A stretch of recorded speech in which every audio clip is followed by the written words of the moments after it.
இப்போ ஆப்கானிஸ்தான் அடிச்சிருக்கிறத பார்த்தா பாகிஸ்தான் சரண்டர் ஆகிற நிலைமைக்கு வந்திருக்கிறத பார்த்தா இன்னும் தைரியம் அதிகமாகாதா? பாகிஸ்தான் ராணுவத்தின் கட்டுப்பாட்டில் இருந்து கைபர் பக்துன்வா மெதுவாக நழுவிக் கொண்டு இருக்கிறது. ஆப்கானிஸ்தான் செய்த தாக்குதல்கள் மூலம் அவர்கள் எவ்விதத்திலும் பாகிஸ்தானுக்கு சளைத்தவர்கள் அல்ல. ட்ரம்ப் அடுத்த வாரம் ஈரான் மேல தாக்குதல் மேற்கொண்டால் ஷியா மக்கள் பலூச்சிஸ்தானுக்கு படையெடுப்பார்கள். இதற்கு முக்கிய காரணமாக கருதப்படுவது பங்கர் முனீர். பல்வேறு பிரச்சனைகளை தொடங்கி வைத்து விட்டார் முனீர். ஆனால் அதை முடிப்பதற்கு அவருக்கு தெரியல. ட்ரோன்ஸ் எங்க மேனுஃபேக்சர் செய்யப்பட்டிருக்கிறது என்று பார்த்தால் தாலிபான்கள் உள்நாட்டிலேயே இதை உற்பத்தி செய்துள்ளார்கள். இதற்கு சைனாவின் ஹெல்ப் இருக்கிறது. இந்தியா பார்டர்ல இருந்தா பாகிஸ்தான் ரேஞ்சர், ஆப்கானிஸ்தான் பார்டர்ல இருந்தா அது ஃப்ரான்டியர் காப்ஸ். இன்னும் சொல்ல போனா அங்க இருக்கிற ஃப்ரான்டியர் காப்ஸை கூட துப்பாக்கிகளை கீழே போட்டு ஆப்கானிஸ்தான் கூட சேர்ந்துக்கிறதுக்கு ரெடி. அப்படி ஒரு சூழல் ஏற்பட்டா அப்ப பாகிஸ்தானோட நிலைமை என்ன? சோ இந்த போர் நீடித்தால் பாகிஸ்தான் எத்தனை நாள் தாக்கு பிடிக்க முடியும் என்பது மிகப்பெரிய கேள்விக்குறி.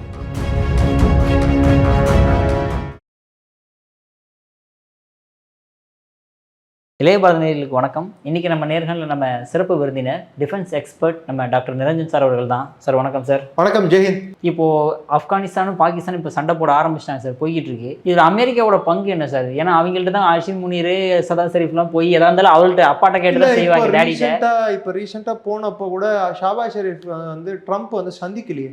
அதனால இப்போ காசா போர்டுக்கு மீட்டிங்கு போனாங்கல்ல, அப்போ ஷாபாஸ் ஷெரீஃபை சந்திக்கலையே. ஸோ இவங்கள சுயமாக முடிவெடுத்து பண்ணுறாங்களா? டேடியோட பர்மிஷன் இல்லாமல்? டேடி பர்மிஷன் இல்லை, அங்கிள் சாம்.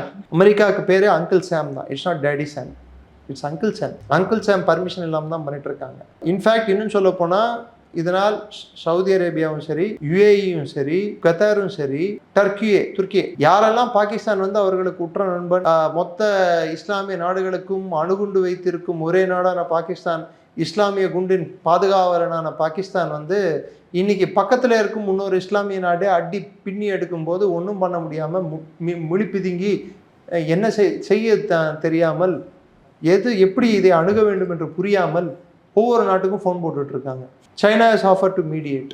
இவங்க டர்க்கிக்கு ஃபோன் போட்டிருக்காங்க. அது மாதிரி இவங்க இப்போ Pakistan is in state of panic.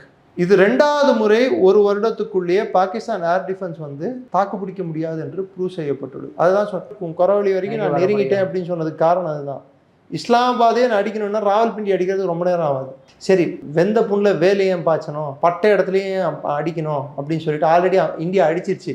அந்த இடத்த நம்ம அடித்தா கூட பிரயோஜனம் இல்லை, புது இடத்த அடிக்கலாம்னு சொல்லி இஸ்லாமாபாத் அடித்தாங்க. சார் இது இந்தியாவுக்கு ஒரு பெஸ்ட் சான்ஸ் இல்லை சார். நாமளும் இப்போ அட்டாக் பண்ணோம்னா பாகிஸ்தானியே அது தேவையில்லை. பாகிஸ்தான் தானாக ஒழியறது நம்மளா கை வச்சியும் அழிக்கணும். தானாக அழிய போகுது. Let it take its own course sir. Why should we speed up? நம்ம போய் அதில் கை வச்சு நம்ம அதை ஸ்பீடாக்கக்கூடாது. அதனால் ஒரு வேளை நம்மளுக்கு ரிவர்ஸாக கூட ஒர்க் பண்ணணும். உள்நாட்டில் அது ஒற்றுமையை உண்டாக்கிடும். அது வரக்கூடாது. ஆனால் அடிச்சுட்டு அவங்களா துண்டாகட்டும் ஆகும். இந்த பக்கம் ஆப்ரேஷன் ஹிராஃப் பலூச்சிஸ்தான் நெக்ஸ்ட் வீக்ல இருந்து அது அடுத்த கட்டத்துக்கு போகுது. பல்வேறு நகரங்களில் பாகிஸ்தான் ராணுவத்தின் கட்டுப்பாடு இழந்துள்ளது. இப்போ ஆப்கானிஸ்தான் அடிச்சிருக்கிறத பார்த்தா பாகிஸ்தான் சரண்டர் ஆகிற நிலைமைக்கு வந்திருக்கிறத பார்த்தா இன்னும் தைரியம் அதிகமாகாதா? சார் அவங்க ஒரு பக்கம் குடைச்சல் கொடுக்க ஆரம்பிச்சிருவாங்க. ஸோ எத்திக்கலும் எரியட்டும், கொழுந்து எரியட்டும் பாகிஸ்தான் அப்படின்னு சொல்லிட்டு இன்னைக்கு நிலைமை இருக்குது. ஸோ வெஸ்ட் பஞ்சாப் மாத்திரம்தான் அவங்க கண்ட்ரோலில் இருக்குது. இன்ஃபேக்ட் இம்ரான்கான் பிரதமராக இருக்கும்போதே ஒரு ஃபேமஸ் ஸ்டேட்மெண்ட் கொடுத்தாரு. துரந்த் லைன் யாராலையும் ஏற்றுக்கொள்ளப்பட வேண்டிய ஒரு பகுதி அந்த கோட் அல்ல அப்படின்னு சொல்லிட்டு துரந்த் லைனை பற்றி. Because Imran Khan is also a Pathaan. He comes from Khyber Pakhtunkhwa. வளர்ந்தது லாகூராக இருக்கலாம், but he comes from Khyber Pakhtunkhwa. So Khyber பக்துன்வால இருக்கும் அவர்களோட சப்போர்ட் ஆப்கானிஸ்தான் பக்கம் தான் இருக்கு. பஜோர், பன்னு இந்த ஏரியால எல்லாம் பாத்தீங்கன்னா பாகிஸ்தான் ராணுவம் போறதுக்கு பயப்படுது. பாகிஸ்தான் ராணுவத்தின் கட்டுப்பாட்டில் இருந்து கைபர் பக்துன்வா மெதுவாக நழுவி கொண்டு இருக்கிறது. அதே சமயத்தில் ஆப்கானிஸ்தான் நேற்று இரவு செய்த தாக்குதல்கள் மூலம் அவர்கள் எவ்விதத்திலும் பாகிஸ்தானுக்கு சளைத்தவர்கள் அல்ல என்று திட்டவட்டமாக உலகத்துக்கு பறைசாற்றி உள்ளார்கள். இப்போ இந்த பாகிஸ்தான் ஆப்கானிஸ்தான் இந்த வாரில் இந்தியாவோட நிலைப்பாடு என்ன சார்? என்ன வெயிட் அண்ட் வாட்ச். இந்தியா எந்த ரெஸ்பான்ஸும் கொடுக்கலையா? Wait and watch policy. Because it's not our war. Pakistan disproportionate. See, Afghanistan Taliban government recognized government. அது Taliban government recognize பண்ணதே நீதான் recognize பண்ண. நீ தான் செரீனா ஹோட்டலுக்கு போய் டீ குடிச்ச, நாதன் அலையன்ஸ் விழுந்து தாலிபான் வந்த உடனே நீ தான் கொண்டாடின. இன்னைக்கு நீ வந்து திண்டாடினா அதுக்கு நாங்களா பொறுப்பு? கொண்டாட்டம் உங்களது என்றால் இப்பொழுது நடக்கும் திண்டாட்டமும் உங்கள் செயல்தான். ரெண்டாவது நல்லா புரிஞ்சுக்கோங்க, தாலிபான் ஆகட்டும் இல்லை ஆப்கானோட இயற்கை குணமே வரலாற்று ரீதியாக எடுத்து பார்த்தீங்கன்னா சகுனி பிறந்த நாடு. குரு வம்சத்தையே அழிக்காம அந்த ஆள் அழியல. நான் சொன்னேன்ல கிரேவியார்ட் ஆஃப் எம்பையர்ஸ்ன்ட்டு, கிரேவியார்ட் ஆஃப் எம்பையர் ஸ்டார்ட் ஆனதே குருவம்சத்தோட அழிவுல இருந்தா ஸ்டார்ட் ஆச்சு. துரியோதனோட மாமா தானே சகுனி. காந்தாரி வந்த இடம் தான் காந்தஹார். ஸோ மகாபாரத காலத்துல இருந்தே அவங்க உள்ள பழிய வச்சுக்கிட்டு ஆப்கானிஸ்தான் ஒரு பத்தானிடம் நட்பு அவன் எவ்வளவு பாராட்டுவானோ அவன் விரோதத்தை அதை 4 மடங்கு பாராட்டுவான். இன்னும் சொல்ல போனா பாம்பின் விஷம் எவ்வளவு கொடியதோ, புலியின் பற்கள் எவ்வளோ ஆழமானதோ, ஆப்கானின் அதுவும் பத்தானின் கோபமும் பத்தானின் வன்மமும் அவ்வளோ மோசமானது. எதிரியாளியை அழிக்காம அவன் தூங்க மாட்டான். ரத்தத்துக்கு ரத்தம் என்பது அவன் இயற்கை குணம். அதை தான் இன்னொரு முறை ப்ரூவ் பண்ணியிருக்காங்க ஆப்கானிஸ்தான். இந்த லெவல் ஆஃப் எஸ்கலேஷன் என்பது நெக்ஸ்ட் எங்கன்னா ஆகும். நெக்ஸ்ட் ஒருவேளை ட்ரம்ப் அடுத்த வாரம் ஈரான் மேல தாக்குதல் மேற்கொண்டால் ஷியா மக்கள் வந்து பலூச்சிஸ்தானுக்கு படையெடுப்பார்கள், ரெஃப்யூஜிஸா. ஆல்ரெடி ஆப்கானில் இருக்க தாலிபான் வந்து பாகிஸ்தான் ஃபுல்லாக ஊடுருவி இருக்காங்க. இன்னொரு பக்கம் ஷியாவும் உள்ள நுழைஞ்சாங்கடான்னா அப்போ பாகிஸ்தானோட நிலைமை என்ன?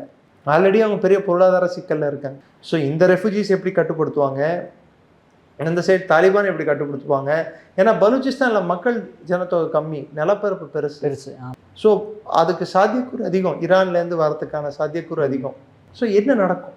பாகிஸ்தானோட இப்போ இருக்கக்கூடிய சூழல் வந்து மிக இக்கட்டான சூழல்ல பாகிஸ்தான் தன்னைத்தானே இதற்கு முக்கிய காரணமாக கருதப்படுவது பங்கர் முனீர். பல்வேறு பிரச்சனைகளை தொடங்கி வைத்து விட்டார் மிஸ்டர் முனீர். ஆனால் அதை முடிப்பதற்கு அவருக்கு நேற்று காலையில் வந்து சிச்சுவேஷன் ரூமுக்கு, அதாவது எல்லாரும் பிரைம் மினிஸ்டர் ஆஃபீஸ் சிச்சுவேஷன் ரூமுக்கு தான் இராணுவ தளபதிகள் வந்து ப்ரீஃப் பண்ணுவாங்க பிரைம் மினிஸ்டர். இங்கே மாற்றா பாகிஸ்தானில் ராவல்பிண்டியில் இருக்கக்கூடிய இராணுவ தலைமையகத்துக்கு பிரதமர் சென்றுள்ளார். ரிவர்ஸ், அது எப்பவுமே அப்படிதான். ஏன்னா பிரதமர் இருப்பது இராணுவ தளபதியின் அவரின் இச்சை காரணமாக இவர் பிரதமராக தொடர்கிறார். அவருக்கு என்னைக்கு இவர் பிடிக்கலன்னு சொன்னாரோ ஒன்று ஜெயிலில் இருப்பார், இல்லை நாட்டை விட்டு வெளியே அமைச்சிருவார், இல்லை தூக்கில் ஏற்றிடுவாங்க. ஸோ அதனால் இவர் தான் போனோம். ஸோ அந்த பிஎம் வந்து அங்கே போய் பார்க்கும்போது அங்கே கொடுத்த ஸ்டேட்மெண்ட் படி நாங்கள் இத்தனை இடத்த தாக்கியிருக்கோம், 274 பேரை கொண்டுட்டோம், 400 பேரை ஊன் பண்ணிட்டோம், இந்த கதையெல்லாம் சொல்லியிருக்காங்க. இந்த இடம்லாம் நம்ம கட்டுப்பாட்டில் வந்துருச்சு, அதெல்லாம் வந்துருச்சு, இதெல்லாம் வந்துருச்சுன்ட்டு நல்ல எப்படி பாகிஸ்தான் ஆஸ் யூஷுவல் ஆர்மி எப்படியெல்லாம் ப்ரீஃபிங் கொடுக்கணுமோ அப்படியெல்லாம் கொடுத்துருக்கு. நேற்று நைட்டு அது நேர்மாறான விஷயங்கள் நடந்திருக்கிறது. ஸோ இந்த ட்ரோன்ஸ் எங்கே மேனுஃபேக்சர் செய்யப்பட்டிருக்கிறது என்று பார்த்தால் தாலிபான்கள் உள்நாட்டிலேயே இதை உற்பத்தி செய்துள்ளார்கள். இதற்கு சைனாவின் ஹெல்ப் இருக்கிறது, ரஷ்யா அவங்களுக்கு வெப்பன் சப்ளை பண்ணிட்டு இருக்கு. இதெல்லாம் பாகிஸ்தானால் மறுக்க முடியாத உண்மைகளாக மாறிட்டு இருக்கு. இந்தியாவோட ரோல் எடுத்து பார்த்தீங்கன்னா India for all practical purposes அடிப்படையில் நாம் வந்து அமைதி காட்டும் ஒரு தன்மையோடு தான் இதை அணுகுகிறோம் என்ற ஒரு பிம்பம் கட்டமைக்கப்படுகிறது. என்ன அமைதியுடன் இதை அணுகுகிறோம் என்ற பிம்பம் கட்டமைக்கப்படுகிறது, அண்டர்லைன். ஆனால் நாம் உள்ளே நாம் என்ன செய்கிறோம் என்பது உலகத்துக்கு தெரியும். இன்னும் சொல்ல போனால் பாகிஸ்தானியர்களுக்கு நன்றாகவே தெரியும், ஆப்கானிஸ்தானுக்கும் நல்லா தெரியும். டெஃபினட்டாக நம்ம யாருக்கு சப்போர்ட் பண்ணுவோம்ட்டு உலகத்துக்கே தெரியும். ரெண்டாவது, to keep the Pakistan army engaged, அவங்கள வந்து இது மாதிரி போர்களில் முழுமையாக மூழ்கடிச்சாதான் அவங்க நம்ம மேலே கான்சன்ட்ரேஷன் செலுத்துறதுக்கு முடியாது. மூணாவது விஷயம், பாகிஸ்தான் இராணுவம் போர் புரியும் தன்மையை இழந்துள்ளது. அவங்ககிட்ட F-16 இருக்கலாம், அவங்ககிட்ட JF-17 இருக்கலாம், அதுக்கு தேவையான குண்டுகளும் அதுக்கு தேவையான ராக்கெட்டுகளும் அதெல்லாம் வந்து திறன்பட செயல்படுகின்றனவா இல்லையா?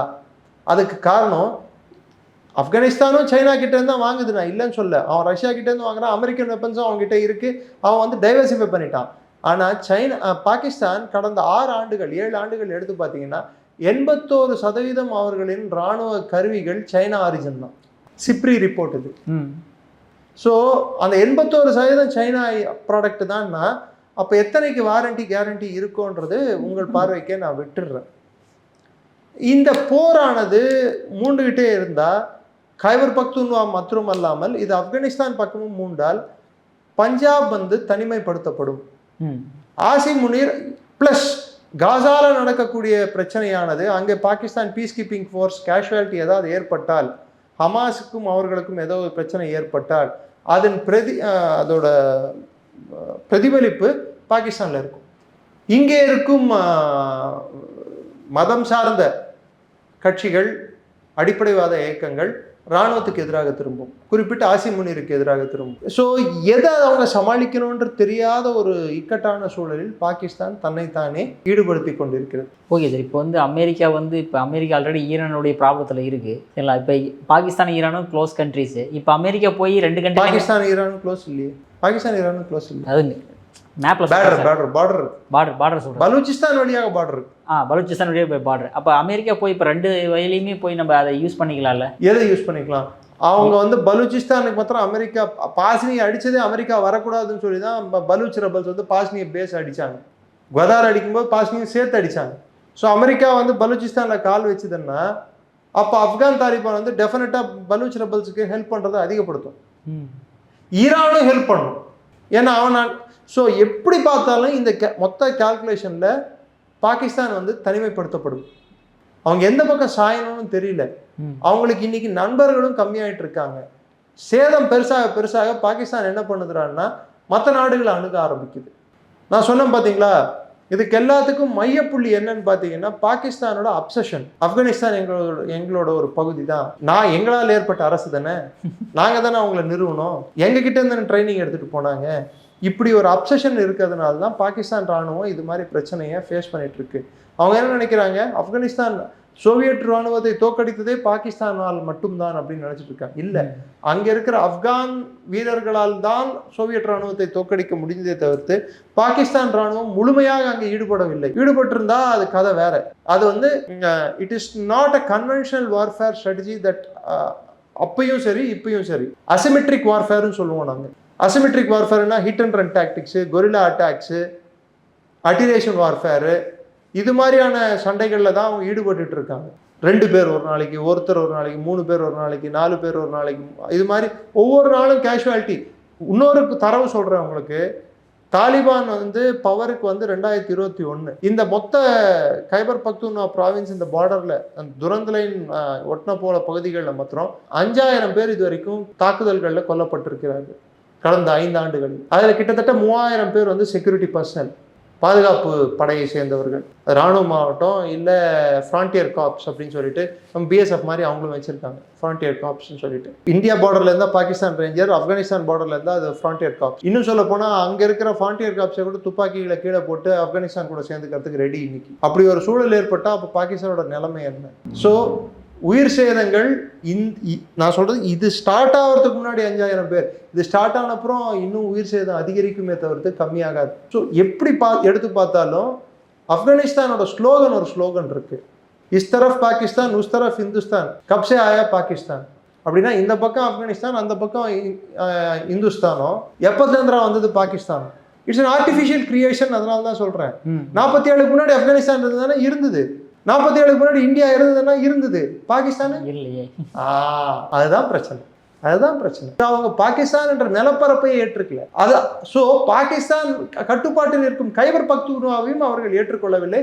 அவர்கள் அதை பஷ்தூனிஸ்தானாகத்தான் பார்க்கிறார்கள். ஸோ இந்த போர் வந்து நீடித்தால் பாகிஸ்தான் எத்தனை நாள் தாக்கு பிடிக்க முடியும் என்பது மிகப்பெரிய கேள்விக்குறி. 2வது நாளே வந்து உலக நாடுகளை அணுகிவிட்டார்கள். ஆபரேஷன் சிந்தூர்லையும் இதே தான் நடந்தது, இப்பயும் அதே தான் நடந்தது. So same copy book. இது நடுவில் இன்னொரு சின்ன தகவல், rice exports to Pakistan India வந்து த்ரூ யுஏஇ மூலமாக போய் யுஏஇலேருந்து பாகிஸ்தான் வாங்கிட்டு இருந்தது, அதை கூட கம்மியாக்கிட்டு இருக்கு. தண்ணி, சோத்து ரெடி வாங்கி சேர்த்து ரெடி எல்லாத்தையும் ரெடி வாங்குறாங்க. எல்லாத்தையும் வந்து தங்கு தடையற்ற ஒரு சேவை நடந்து கொண்டிருந்தது.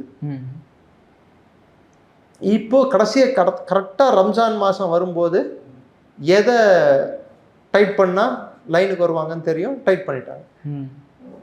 இப்போ பாகிஸ்தானில் வந்து இன்ஃப்ளேஷன் ரேட் வந்து தாறுமாறாக ஏறிட்டு இருக்கு. மக்கள்கிட்ட அவங்களுக்கு இருக்கக்கூடிய அதிருப்தி வளர்ந்துட்டு இருக்கு. ம்.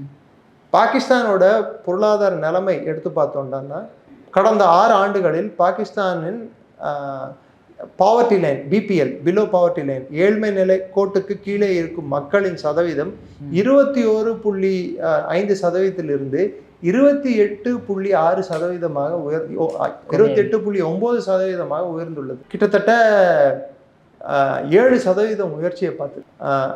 இதே வந்து பஞ்சாப் மாகாணத்தில் எடுத்து பார்த்தீங்கன்னா ஒரு 29%, 28% தான் அங்கே இருக்கக்கூடிய பிபிஎல், அதாவது ஏழ்மை நிலை கோட்டு கீழே இருக்கும் மக்களின் சதவீதம் 29% என இருக்காங்க.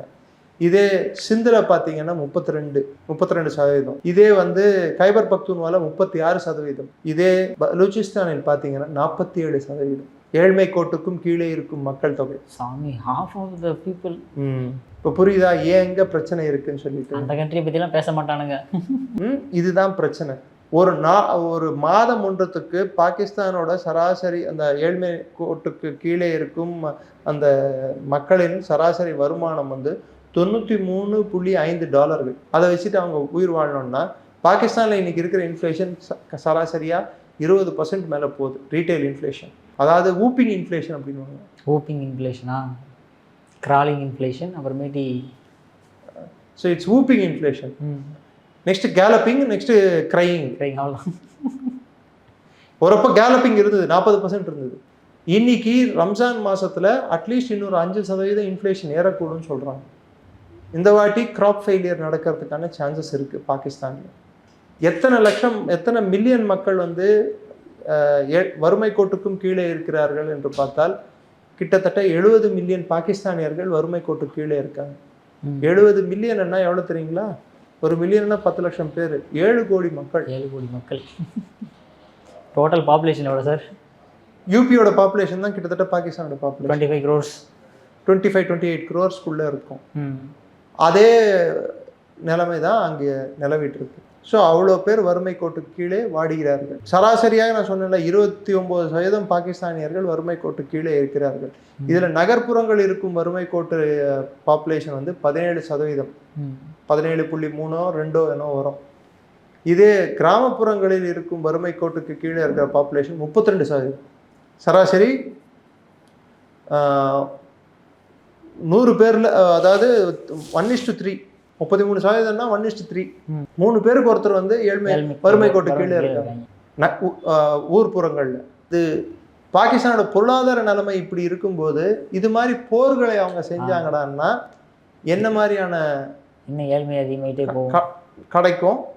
ரெண்டாவது, இந்த போர்களுக்கான காரணமே இந்த ஏழ்மை தானே ஒரு ரூபத்தில் எடுத்து பார்த்தா. அங்கே வந்து உதாரணத்துக்கு இப்போ அல் ஜசீரா டெலிவிஷன் வந்து பலூச் அங்கே இருக்கக்கூடிய பிரச்சனையை வந்து அங்கே இருக்கக்கூடிய போராளிகள்னு தான் சொல்கிறாங்க. அவங்க ரெபல்ஸ் அப்படின்றாங்க, தீவிரவாதிகள்னு சொல்ல, ரெபல்ஸ் பேர் மாறிடுச்சு அவங்க.